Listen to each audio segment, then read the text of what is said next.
TSN Sports Desk. The Leafs play the Kings with first place in the Norris on the line. It's a lucky 13 for the Nords against the Habs.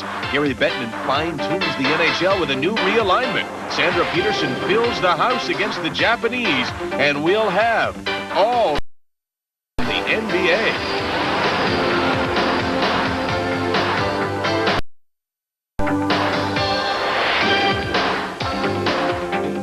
SportsDesk, brought to you by Makita Canada Incorporated, Canada's leading manufacturer of professional power tools, and by Western Union, the fastest way to send money. Hi, everybody. Great to welcome you to the show. I'm Michael Landsberg. Let's get right to the NHL action, and we begin with a game that turned on the city of Toronto more than any game in years. The fans in Toronto were, number one, turned on because the Leafs were playing so well. With a win on Wednesday night, they'd move into the unheard-of position of first in the Norris. And number two, because Wayne Gretzky was in town for his only visit of the season. Gretzky has been playing very well, but would it be well enough to lead the Kings to victory against a red-hot Toronto team undefeated in its last 10 at home? Less than a minute into the game, Doug Gilmour picks up the loose puck. He's got all kinds of time, and he is just deadly in that situation. McCown buries it on the feed, 1-0 for the Leafs. Leafs leading at 2-1. Felix Potvin not looking very good here. Robitaille gets credit for the goal, but Potvin really puts it in on his own. We're tied at 2. A couple of heavyweights collide here. Look out, Baumgartner and McSorley. Kaboom!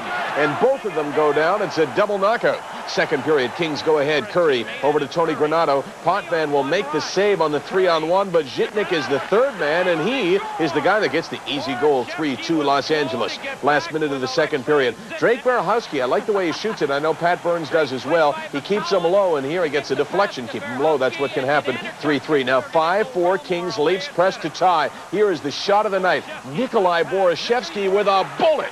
Look at the quick delivery. Oh, my, what a great shot that was by Borishevsky. Tied at 5, we go into overtime. Donnelly blows down the left side, then takes a backhander. Potvin misplays it. Watch the puck. It sits on the line. Not past the line, but on the line. They went for the review. They went upstairs. And in the end, the guys upstairs said, no goal. 5-5, Los Angeles and Toronto. Granato, Robitaille, Zhitnik with a pair, and Curry for Toronto. McCown, Pearson with a pair. Berehowski and Borishevsky. Leafs unbeaten in their last 11 games.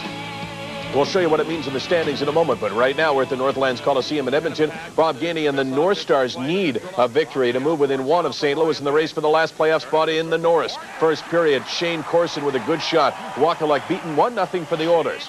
Then Russ Courtnall, top of the screen, takes a shot. Ranford gets his glove on it, but he just deflects it, and it goes into the net. We're tied at 1. Nice goaltending, actually, at one time in this one before the game got late and it started to open up. Louis DeBrusk gives it to Kelly Buchberger. Buchberger with a shot, but there is the save by Wakaluk, anticipating the play nicely, sliding across. Second period, we're tied at 2. DeBrusk gives it to McTavish. McTavish, look at him. Taps the stick on the ice, wants the pass, gets it. There's the shot, rebound. Too big a rebound by Wakaluk, banged in by DeBrusk, and it's 3-2 Oilers after 2. Third period, 4-2 Oilers. Dave Manson moves in and hits a low, hard one to the far side. 5-2 Edmonton, and that's the way it finished up. Edmonton over Minnesota. Bad loss for the Northstars. This is a crippler, especially against Edmonton, a team struggling so badly. Courtnall with a pair, the only two from Minnesota. For Edmonton, Corson, Jelena, DeBrusk, Kravchuk, and Manson. So when you add it all up in the Norris division, Chicago leads Toronto now by 1 point and Detroit by 1 point, but take a look at games remaining. That's, of course, key. Chicago has a game in hand in Toronto and 3 on Detroit. The Leafs, of course, have played 2 fewer than Detroit. At the bottom, Minnesota with the loss remains 3 behind the St. Louis Blues. Simply the biggest game of the season so far. Definitely the Quebec Nordiques. Forget the Battle of Quebec hype. This one was a battle for the Adams division. Here's why it meant so much. Nordiques were third, just a point behind Boston and 4 points behind Montreal. A win by Quebec, and they have a shot at first. A loss in first is really a memory. So Quebec had it all on the line here. A nice tribute before the game to Claude Mouton, who passed away on Tuesday, the legendary forum announcer who entertained so many people over the years. Of course, he passed away on Tuesday night. Moment of silence before the game. First period play, Joe Sakic along the boards takes the shot. The rebound will come to Scott Young, and Young is in the slot, beats Patrick Waugh. 1-0 for Quebec. Then the Nordiques come down on a 2-on-1. This time, it's Matt Sundin to Mike Huff. He tucks it under Waugh. 2-0 Nordiques. We'll see that same combination a little later on. 3-1 Quebec Nordiques in the second period. John Leclerc picks up the loose puck behind the net. He sweeps it underneath Ron Hextall. Leclerc's second goal of the game. Lead is cut to 3-2, but the Nordiques leading at 4-2 on the 2-on-1. It's not Sundin to Huff. This time it's Huff to Sundin. He beats Waugh 5-2 Quebec, and the Nordiques beat the Canadiens with ease. They played them 3 times in Montreal this year, and they beat them all 3 times. 6-2 was the final score. Young with a pair. Huff, Ricci, Sundin with his 42nd, and Rusinski for Montreal. Leclerc had them both. Nordiques took the season series 4-3, all 3 in Montreal. We'll tell you about the standings in a moment. But first of all, let's go to Buffalo, where Dale Hawerchuk and the Sabres are home to the New Jersey Devils. A no score until the second period, and Pat LaFontaine starts to wheel and deal. He feeds Hawerchuk, number 15 on the year. It's 1-0.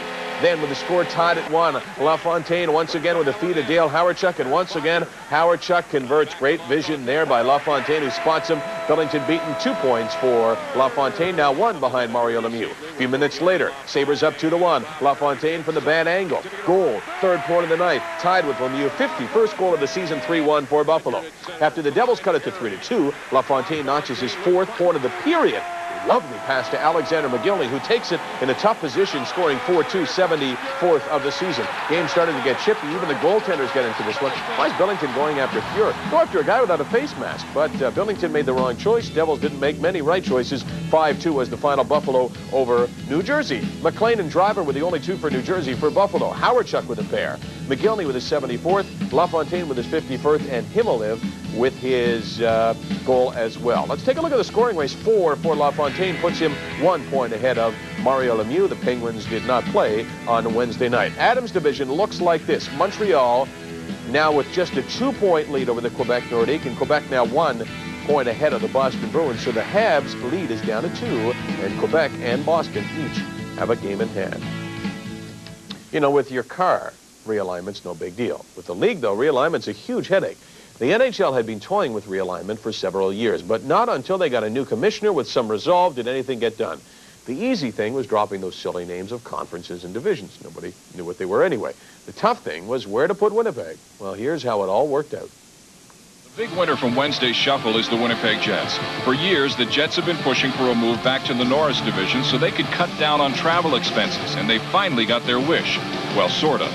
Winnipeg becomes the newest member of the Central Division, formerly the Norris. What we've said is, look, we have to have this team on a proper financial footing. To rely on the $1.25 million the league was paying us to play in the Smythe, quite obviously the league knew that we didn't belong in that division, and we knew. And while you can be compensated by that $1 million a year, on the long term, it was hurting the franchise. The Jets joined Chicago, the Dallas, formerly Minnesota Stars, Detroit, St. Louis, and the team that was the big loser from realignment, Toronto. The Leafs have just one division rival in their own time zone. We obviously were unhappy. There comes a point in your life when you have to do what's best for the game, and what was best for the game is for Detroit and Toronto, who are Eastern time zone teams, to be thrown out into the Western Division. The other division in the West Conference also adds one new team. Anaheim is the newest member of the Pacific Division, formerly the Smythe. They joined Calgary, Edmonton, Los Angeles, San Jose, and Vancouver. Teams in the West will play teams in their own division 6 times, teams in their conference 4 times, and teams in the East Conference twice. The Stanley Cup champion Pittsburgh Penguins are on the move.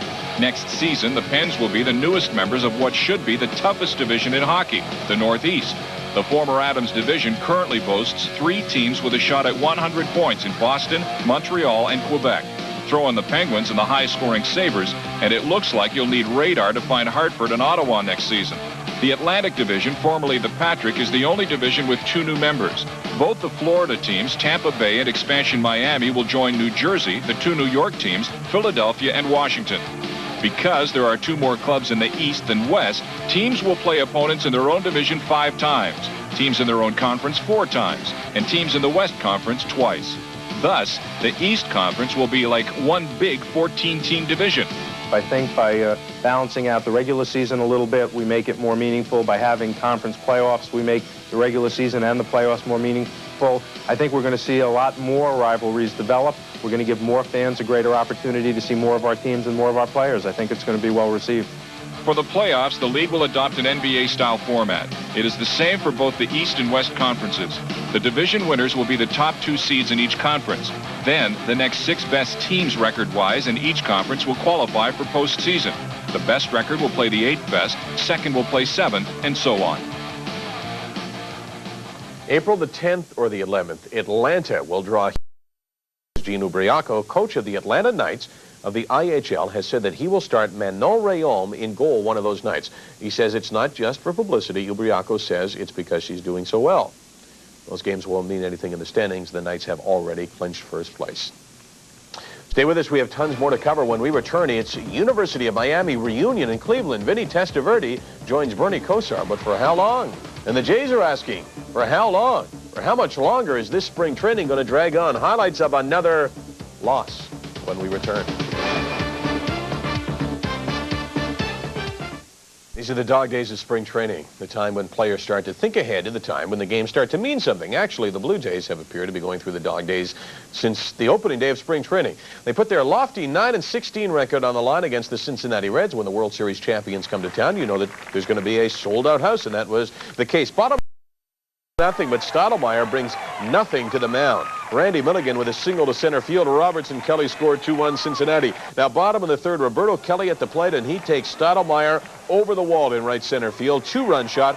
Reds lead it by a score of 4-1. Alfredo Griffin trying to solidify his spot. You know he's going to make the team, and here he shows you why. He can still turn a nice play. Takes the ball out of his pocket and over to first base. Bottom of the 5th, Reds add some more runs. Bibb Roberts with a double to the wall in left center field. That will cash in Juan Samuel. 8-1 at this point. Jays try to battle back. Alfredo Griffin with a shot. Interesting collision. The catcher's moving for the ball, but the runner thinks he's trying to block the play, and he blocks him away from the ball, and the tackle actually helped out. A couple more runs scored, but it wasn't enough. Cincinnati over Toronto by a score of 9-7. Stottlemyre gave up 8 runs in 5 innings.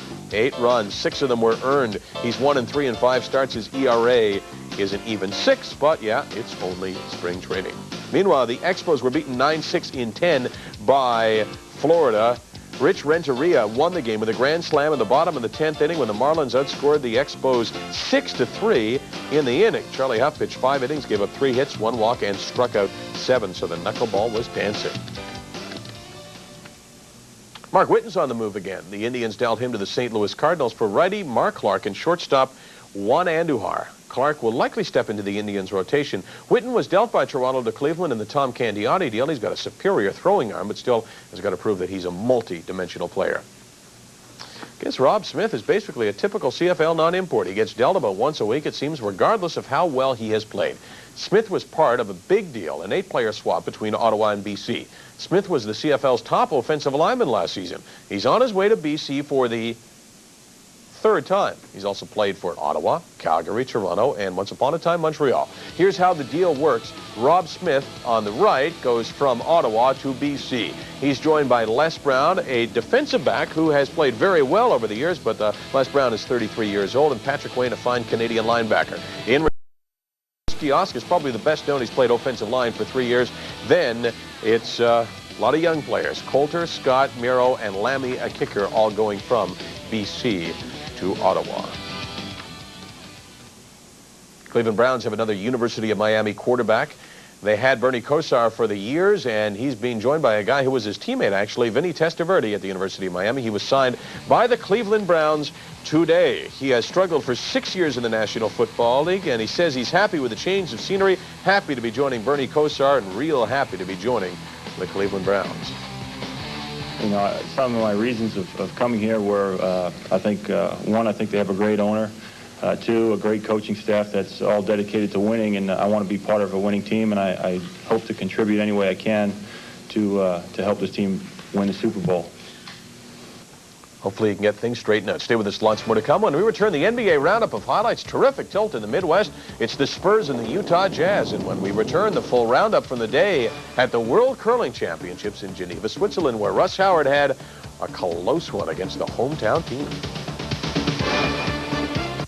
back. If Russ Howard makes it to the playoffs at the World Curling Championships in Geneva, he will clearly be game ready because Howard's had all kinds of tough matches already, many with some critical shots. And Wednesday was no different. Here's Vic Rauter with the World Curling Report. Think of Switzerland, and you think, of course, of chocolate. Think of Switzerland, and you think of watches as well. But today, think of Switzerland, and you have to think of banks. Lots of them. On almost every corner here in Geneva, there seems to be another bank from another country. Yes, Geneva may indeed be the banking center of the world. Hello again, everybody. Welcome back to Geneva and TSN's continuing coverage of these 1993 World Curling Championships. It is day 4, and both Canadian teams in second-place ties. The Canadian women's team of Sandra Peterson sits with a record of 4-1 and will play only one game, that against Japan. While the Canadian men's team, Russ Howard, with a record of 3-1 on the ice twice. In the evening against Switzerland, but in the morning draw, a very important game against Sweden, who also sit with a record of 3-1. The Swedish skip, Peter Lindholm, who spent several weeks touring Canada to prepare for these World Championships against the former world champion, 87, Russ Howard. Sweden with last rock in the first end scored 1, but Howard responds with 3 in the second end. This, the open draw, and Howard has the T-line weight, and he'll put 3 on the board, and Canada with a 3-1 lead. Now let's move to the 8th end, and Canada leading 6-4, the Swedes lying 2. Howard missed a double takeout with his final stone, and so now it was the Swedes' turn for an open draw for 3, and Lindholm, no mistake, uses his own stones for a little bit of backing, and he would take his first lead of the game, 7-6. See that blue stone, back 8 foot? That belongs to Canada. Shot stone, 9th end. Sweden, though, with a chance really to put a lock on the game if they can make the raise to the 4 foot, but Lindholm can't, and it couldn't have been any worse for the Swedish skip because he opens the center line for Howard, and, well, you just don't give Howard chances like this. And now Howard with the draw for 2. T-line weight. He had it the entire game, and he would lead 8-7. Now Sweden got 1 in 10 to force an extra end, 8-8.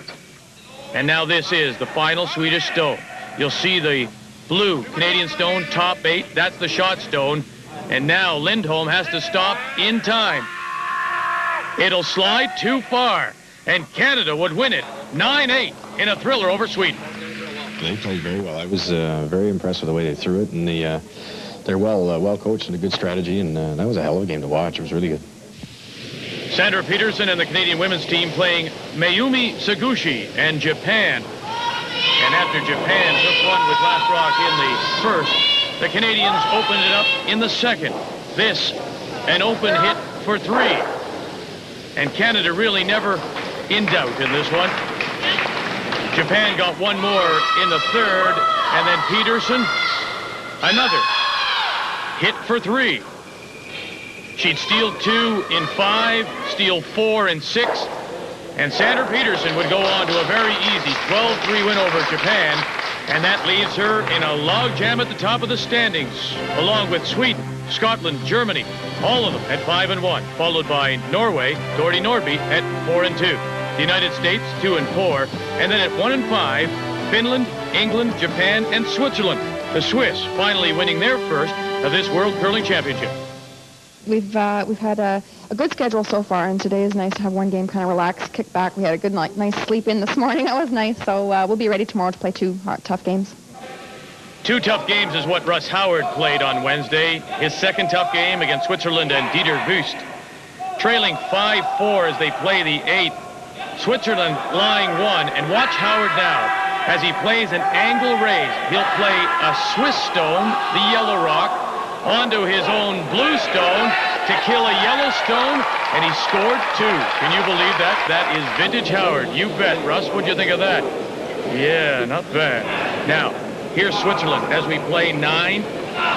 Howard leading 6-5, and this is a hit for 2 for Switzerland. But he either caught something, maybe they were too narrow. Instead, they give up a steal of 3. And Canada and Howard would go on to a 9-5 win over a very stubborn team from Switzerland. And they needed the win to keep pace with the United States, Both teams sitting on top of the standings at 5-1, followed by Scotland, David Smith at 4-2. Then it's Sweden, Germany, Denmark, all 3-3, Switzerland, Australia, Norway 2-4, and on the bottom, France at 1-5. So a nail-biting kind of day for Russ Howard. He wins both games, but he has to sweat them out. The extra end win over Sweden, and then the steal of 3 in 9 to finally take care of Switzerland. It leaves Howard in that first-place tie with the United States, and those two teams will have a first-place showdown Thursday afternoon here in Geneva. As for Sandra Peterson and her Canadian women's team, she remains in a first-place tie, a 4-way tie for first, and she'll play 2 games on Thursday, one against the U.S., the other against Germany, one of those 4 teams tied for first place. So till we talk with you again, Vic Roeder, TSN, at the World Curling Championships in Geneva. Thanks, Vic. NBA has made a decision on the Shaquille O'Neal incident from Tuesday night. He got into a big brouhaha with Alvin Robertson. The league fined O'Neal $10,000 and suspended him for 1 game. Of course, the suspension more relevant. Here is the karate chop to the side of the head. Alvin Robertson also was fined but not suspended. His fine was $7,500. Why'd Shaq do it? Why'd he club him in the head? Well, here was his explanation. I was walking to the free throw line, Alvin Robertson grabbed me. And I said, Alvin, get off me. He was talking rookie this, and I shut up. And as he walked away, he hit me in my scrotum, so to speak. So it was a retaliation. I punched him in his face. It's tough to follow that. The Midwest has turned into a terrific division. Houston and San Antonio came from nowhere to battle for top spot. If you think he's about to lose it, you're right. Heading into Wednesday's play, the Rockets led the Spurs by a half game. The Jazz, many people's picks to win the division, were 4.5 games back. So the Spurs-Jazz game in Salt Lake was a very, very big one. Early on, Johnny Stockton actually backs into David Robertson, and he hits him right in the... Well, we'll let Shaq tell you about it. The Admiral was okay. Jazz lead it by 4. Spurs come back. Lloyd Daniels with a long lob to Sean Elliott. Nice hands by Elliott to pull it down, then put it back. San Antonio by 1. And Jerry Sloan's got to be concerned about his team's play. But before the end of the half, watch the mailman.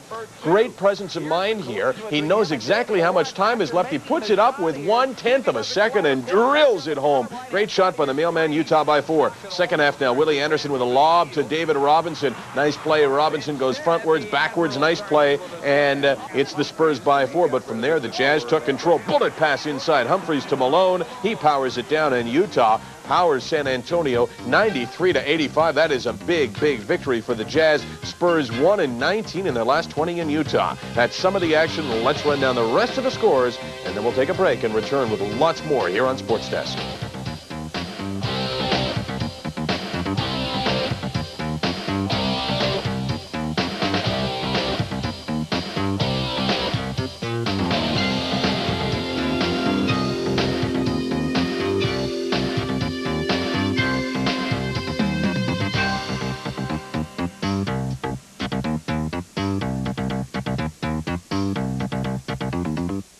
Being a CFL fan for a while, you likely have memories of Empire Stadium in Vancouver. Now, if you're a Stampede or an Argonaut fan, your memories likely begin with the 1971 Grey Cup, the McQuay fumble. They haven't played a CFL game in Empire Stadium for a decade. Well, the stadium is being taken down, and as David Pratt reports, there was a heyday for old Empire Stadium. 40 years ago, almost to the day, construction began on what was considered at the time the finest sports stadium in the country, Empire Stadium in Vancouver, built for the 1954 Empire Games and the site of the Miracle Mile between Bannister and Landy. Unfortunately, Empire Stadium will not get a chance to celebrate its 40th birthday. It is now being torn down. For Anna Stukas, the first head coach of the BC Lions, the memories are still fresh. Well, it's funny. I'm looking around here and all this junk laying around. This is when they were building it, and I was standing in the middle, and I still remember standing looking around and saying, one of these days I'm going